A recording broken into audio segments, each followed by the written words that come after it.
अगर इस वीडियो को आपने ध्यान से देख लिया तो स्टेबल और अनस्टेबल इक्विलिब्रियम इलेक्ट्रिक डाइपोल का आपको 100% क्लियर हो जाएगा।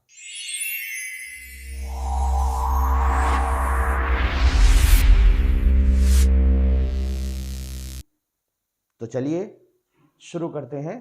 Welcome to all of you in my physics learning channel physics spectra. आज का हमारा टॉपिक है torque on electric dipole in an electric field.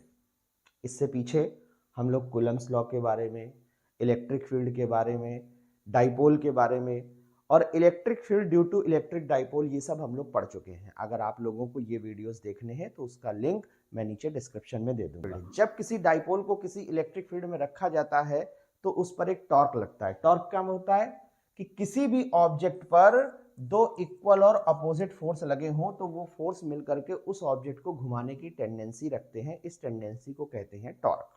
ठीक, टॉर्क का इतना सा मतलब है। अब डाइपोल पर कैसे टॉर्क लगता है तो इससे पहले एक बात हमको पता होना चाहिए।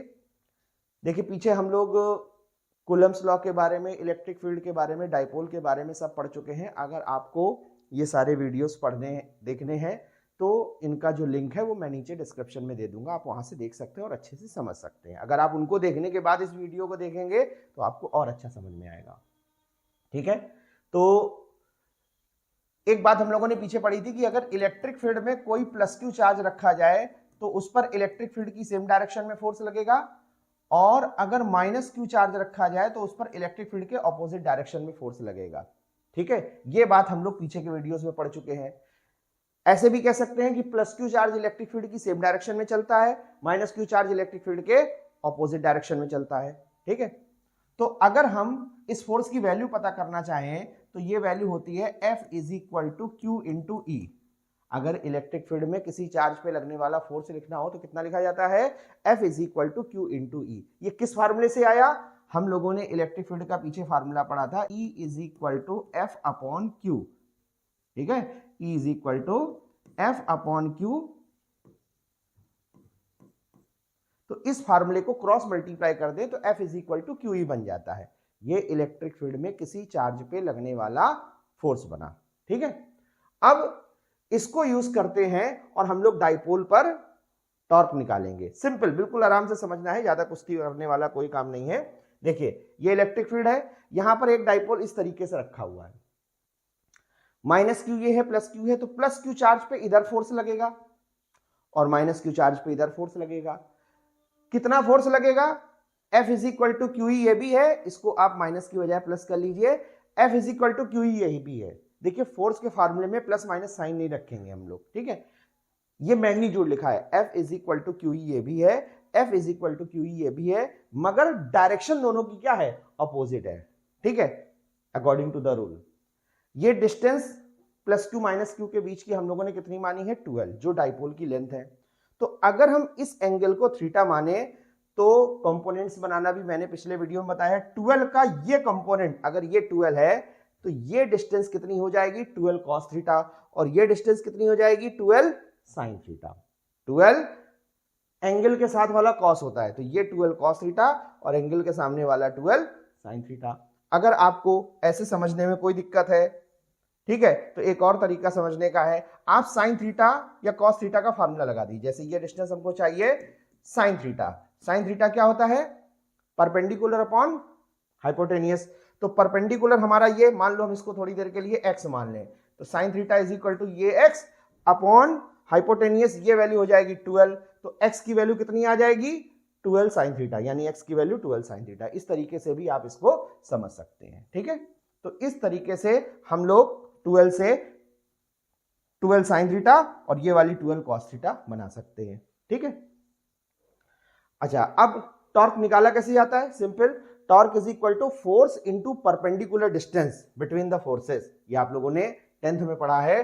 Torque is equal to force into R. R क्या होता है? Perpendicular distance between the forces. तो अब जरा ध्यान से देखो, ये फोर्स लग रहा है F is equal to Q E, ये फोर्स लग रहा है F is equal to Q E, और इनके बीच की जो परपेंडिकुलर डिस्टेंस है this is 12 sine theta. Simple, ठीक है, कुछ नहीं करना, F is equal to Q E force go 12 sine theta से क्या करना है, मल्टीप्लाई। देखिए E is equal to F upon Q से हम लोगों ने फोर्स निकाला, F is equal to Q E. Torque F into R करना है, F की वैल्यू हम लोगों ने यहां से क्यू ई रख दी और R की वैल्यू कितनी रखी, R is the distance between the forces, जिसको हम R मान रहे हैं। तो ये हमारी आ गई 12 साइन थीटा। अब इसमें करना ये है 2QL का पेयर बना लेना है, क्योंकि 2QL क्या होता है, डाइपोल मोमेंट। तो 2QL की जगह हम लोगों ने P रख दिया, तो टॉर्क की वैल्यू आ गई P साइन थीटा। ये इसकी स्केलर फॉर्म है। अगर हम इसको वेक्टर फॉर्म में लिखें तो tau vector is equal to P vector cross E vector. याद रखिएगा, स्केलर फॉर्म में tau is equal to P sine theta, और जबकि वेक्टर फॉर्म में tau is equal to P vector cross E vector. हम लोग पढ़ते थे, याद करिए क्लास 11th में, दो वेक्टरों का जो क्रॉस प्रोडक्ट होता है वो कैसी क्वांटिटी होती है, वेक्टर क्वांटिटी। तो जब हम इसका क्रॉस प्रोडक्ट करेंगे, A क्रॉस B का फार्मूला आप लोग याद करिए, एक vector cross B vector is equal to A B sine theta N cap, ऐसा हम लोग पढ़ते थे। तो क्रॉस प्रोडक्ट में क्या आता है, साइन थीटा आता है, ठीक है। तो इसी तरीके से जब इसको आप खोलोगे P क्रॉस E को, तो ये वैल्यू P साइन थीटा दे देगा, साथ में एन कैप आएगा, लेकिन ये स्केलर लिखा है इसलिए इसमें एन कैप लिखा नहीं है, ठीक है। तो इस तरीके से हम लोगों ने इलेक्ट्रिक फील्ड में इलेक्ट्रिक डाइपोल पर लगने वाला टॉर्क निकाला, ठीक है। इसमें एक चीज आप और समझ सकते हैं कि इस फार्मूले में जो थीटा है, देखो थीटा ऐसे तो अभी हमें डायरेक्शन ये समझ में आ रहा है कि डाइपोल की डायरेक्शन और इलेक्ट्रिक फील्ड की डायरेक्शन के बीच का एंगल जो है वो क्या है, थीटा है। लेकिन थीटा एक्चुअली है क्या, इसको थोड़ा समझिए। डाइपोल में जो डाइपोल मोमेंट होता है उसकी डायरेक्शन माइनस क्यू से प्लस क्यू होती है। आप यहां पर ध्यान से देखिए, अगर हम इस डाइपोल का डाइपोल मोमेंट बनाएं तो वो माइनस क्यू से प्लस क्यू इधर आएगा। तो वास्तव में जो थीटा होता है वो डाइपोल मोमेंट की डायरेक्शन और इलेक्ट्रिक फील्ड की डायरेक्शन के बीच का एंगल होता है। याद रखिएगा, डाइपोल इस फार्मूले में थीटा क्या है, डाइपोल मोमेंट की डायरेक्शन और इलेक्ट्रिक फील्ड की डायरेक्शन के बीच का एंगल, ठीक। तो इस तरीके से tau is equal to P sine theta formula बन जाता है। अब ये टॉर्क, इसकी कुछ अलग अलग कंडीशनें हैं, इनके बारे में देखते हैं। देखिए, the torque has a tendency, ये टॉर्क करता क्या है, टॉर्क का काम होता है घुमाना, तो घुमा के करेगा क्या, ठीक। देखो इसका सिंपल सा मतलब ये है, जैसे ये इलेक्ट्रिक फील्ड है, अगर इलेक्ट्रिक फील्ड में ये डाइपोल रखा है और इस पे ये टॉर्क लग रहा है, तो आप जरा सोचो, ये टॉर्क इसको घुमा करके फील्ड के पैरेलल अलाइन करने की टेंडेंसी रखेगा। ये टॉर्क इसको घुमा करके फील्ड के पैरेलल अलाइन करने की टेंडेंसी रखेगा, और जब ये फील्ड के पैरेलल हो जाएगा तो आप सोचिए टॉर्क खत्म हो जाएगा।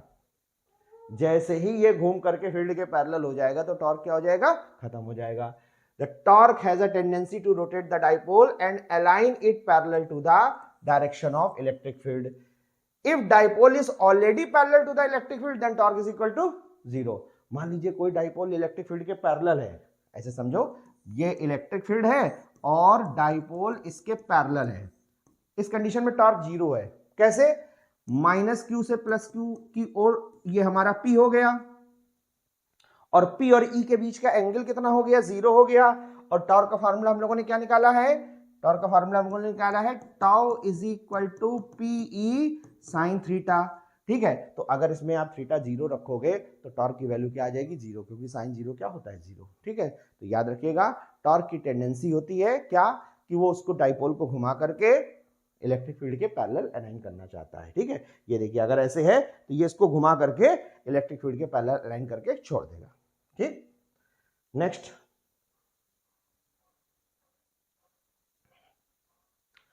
टॉर्क मैक्सिमम कब होता है, tau is equal to P sine theta है, ठीक है।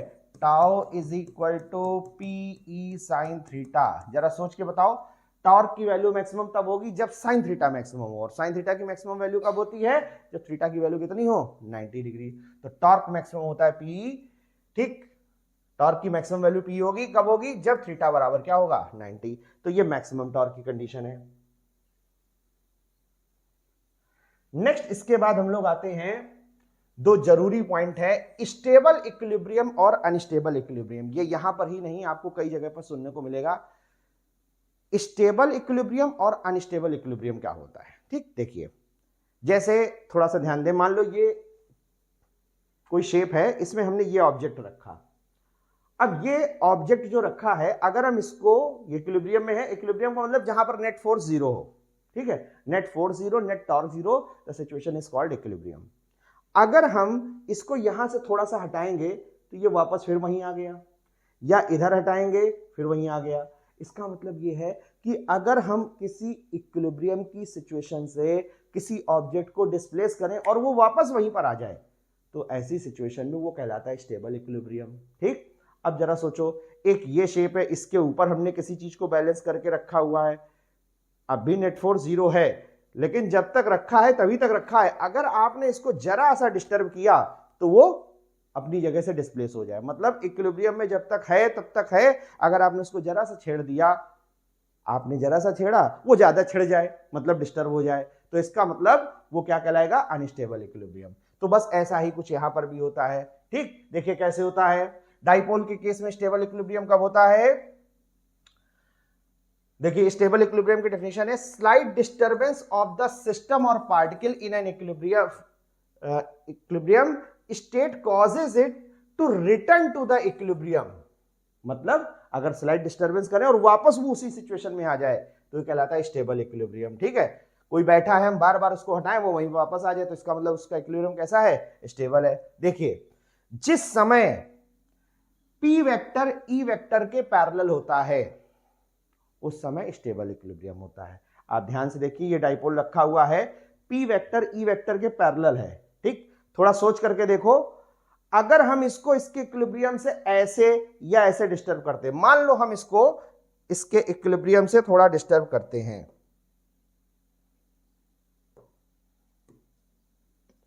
ऐसे हमने इसको किया, तो इस पे ये जो फोर्स लगेंगे ये फिर से घुमा करके इसको पैरेलल ऐसे कर देंगे। ध्यान से देखिए, हमने इसको ऐसे डिस्टर्ब किया, ये फिर से ऐसे आ जाएगा। या दूसरी सिचुएशन, अगर हम इसको ऐसे डिस्टर्ब करते हैं, आप ध्यान से सोचिए, अगर हमने इसको इस सिचुएशन से ऐसे घुमाया तो ये जो फोर्सेस लगे हैं ये उसको फिर से घुमा करके पैरेलल कर देंगे। यानी इसका मतलब इसका इक्विलिब्रियम कैसा है, स्टेबल। स्टेबल इक्विलिब्रियम कब बनता है, जब P वेक्टर E वेक्टर के क्या हो, पैरेलल। अगर हम इस कंडीशन में उसका इक्विलिब्रियम डिस्टर्ब भी करते हैं तो वो वापस अपनी इक्विलिब्रियम पोजीशन पे आ जाएगा। ठीक है, नेक्स्ट इसके बाद आते हैं हम लोग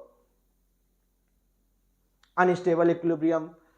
अनस्टेबल इक्विलिब्रियम तब होता है जब P और E जो होते हैं वो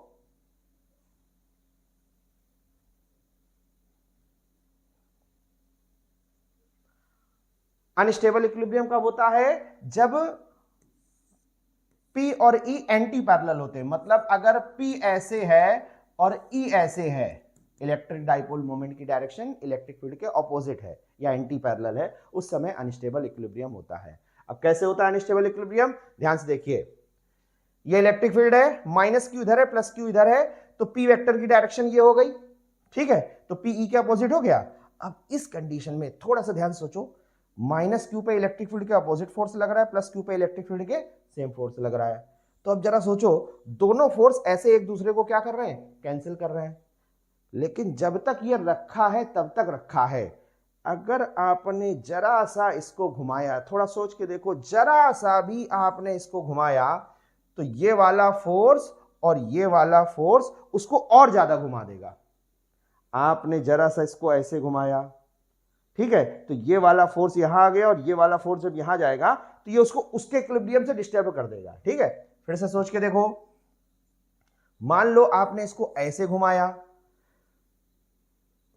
तो ये वाला फोर्स यहां आ गया और ये वाला फोर्स जो है ये यहां है। ध्यान से देखो, जब तक रखा था तब तक रखा था, आपने इसको घुमाया तो ये वाला फोर्स इधर और ये वाला फोर्स ये उसको और पलटा देगा। तो इसका मतलब उसका इक्विलिब्रियम जब तक है तब तक है, लेकिन आपने जरा सा टेढ़ा मेढ़ा किया तो वो पलट जाएगा। इसका मतलब ये इक्विलिब्रियम कैसा है, अनस्टेबल। और हां, जब ये पलटेगा तो फिर से चला कहां जाएगा, स्टेबल इक्विलिब्रियम में।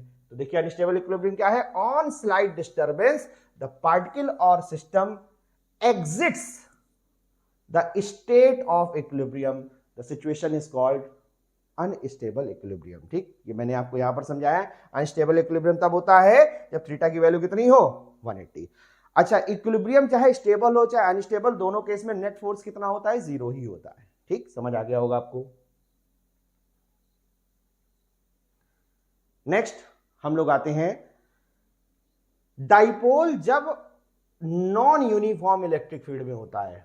देखिए, यूनिफॉर्म इलेक्ट्रिक फील्ड का मतलब है कि जो इलेक्ट्रिक फील्ड की लाइनें हैं वो सब इक्विडिस्टेंट होनी चाहिए, ये यूनिफॉर्म इलेक्ट्रिक फील्ड है।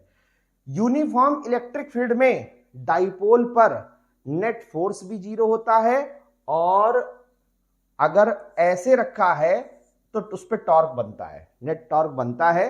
ठीक, इसको आप ऐसे समझ लीजिए, मान लीजिए ये इलेक्ट्रिक फील्ड है, ठीक है। अगर डाइपोल इलेक्ट्रिक फील्ड के पैरेलल है तो इस समय नेट फोर्स भी जीरो है और नेट टॉर्क भी कितना है, जीरो। जब ये ऐसे आएगा, ये हम आपको पहले यूनिफॉर्म इलेक्ट्रिक फील्ड पढ़ा रहे हैं, ठीक है। अगर ये इस सिचुएशन में है तो इस समय अगर कहा जाए तो डाइपोल पे नेट फोर्स तो जीरो है क्योंकि फोर्स तो इक्वल अपोजिट है, लेकिन टॉर्क जीरो नहीं है। ठीक, इस केस में फोर्स तो जीरो ही आएगा क्योंकि दोनों फोर्स एक दूसरे को क्या करेंगे, कैंसिल। नेट फोर्स जीरो है मगर नेट टॉर्क जीरो नहीं है। इस सिचुएशन में नेट फोर्स भी जीरो है और इलेक्ट्रिक फील्ड के पैरेलल है तो पी और ई के बीच का एंगल भी जीरो है, तो नेट टॉर्क भी जीरो है। तो ये दोनों चीजें जो हैं ये यूनिफॉर्म इलेक्ट्रिक फील्ड की हैं। लेकिन अब ये जो बात कर रहे हैं किसकी है, नॉन यूनिफॉर्म इलेक्ट्रिक फील्ड की। नॉन यूनिफॉर्म इलेक्ट्रिक फील्ड में ध्यान से देखिए, नॉन यूनिफॉर्म इलेक्ट्रिक फील्ड का मतलब इलेक्ट्रिक फील्ड की लाइनें कहीं दूर हो कहीं पास हो, मतलब कहीं इलेक्ट्रिक फील्ड स्ट्रांग होगा कहीं वीक होगा। तो इस कंडीशन में अगर आप ध्यान से देखें, प्लस क्यू चार्ज पे जो फोर्स बनेगा, यहां पर इलेक्ट्रिक फील्ड की वैल्यू कुछ और है और यहां पर इलेक्ट्रिक फील्ड की वैल्यू कुछ और है, तो यहां बनेगा F is equal to Q E, E नहीं E1 लिखा जाएगा, और यहां पर F इज इक्वल टू ये मैग्नीट्यूड है, ठीक है। यहां पर लिखेगा बनेगा F is equal to q E1 और ये बनेगा F is equal to q E2। E1 E2 बराबर तो है नहीं, तो जब नेट फोर्स दोनों निकाला जाएगा, इस फोर्स का मैग्नीट्यूड और इस फोर्स का मैग्नीट्यूड इक्वल निकलेगा नहीं, और जब मैग्नीट्यूड इक्वल निकलेगा नहीं तो कैंसिल नहीं होगा। इसका मतलब यहां पर इस कंडीशन में नेट फोर्स अगर हम निकालेंगे तो वो जीरो नहीं आएगा। अब जब नेट फोर्स जीरो नहीं आएगा तो नेट टॉर्क भी जीरो आने का कोई मतलब ही नहीं होता, टॉर्क की वैल्यू भी जीरो नहीं आएगी। यानी नॉन यूनिफॉर्म इलेक्ट्रिक फील्ड में जब डाइपोल रखा जाता है तो ना तो नेट फोर्स जीरो होता है और ना तो नेट टॉर्क जीरो होता है। यूनिफॉर्म इलेक्ट्रिक फील्ड में रखने की सिचुएशन पर डिपेंड करता है। इस सिचुएशन में नेट फोर्स और नेट टॉर्क दोनों जीरो होता है, और इस सिचुएशन में नेट फोर्स तो जीरो होता है मगर नेट टॉर्क जीरो नहीं होता। उम्मीद करते आपको बहुत अच्छा समझ में आया होगा। चैनल को सब्सक्राइब कर ले, टेलीग्राम चैनल को, इसमें मैं आपको पीडीएफ लिंक शेयर करूंगा, ठीक है। वीडियो को लाइक करें, चैनल को सब्सक्राइब करें। Thank you.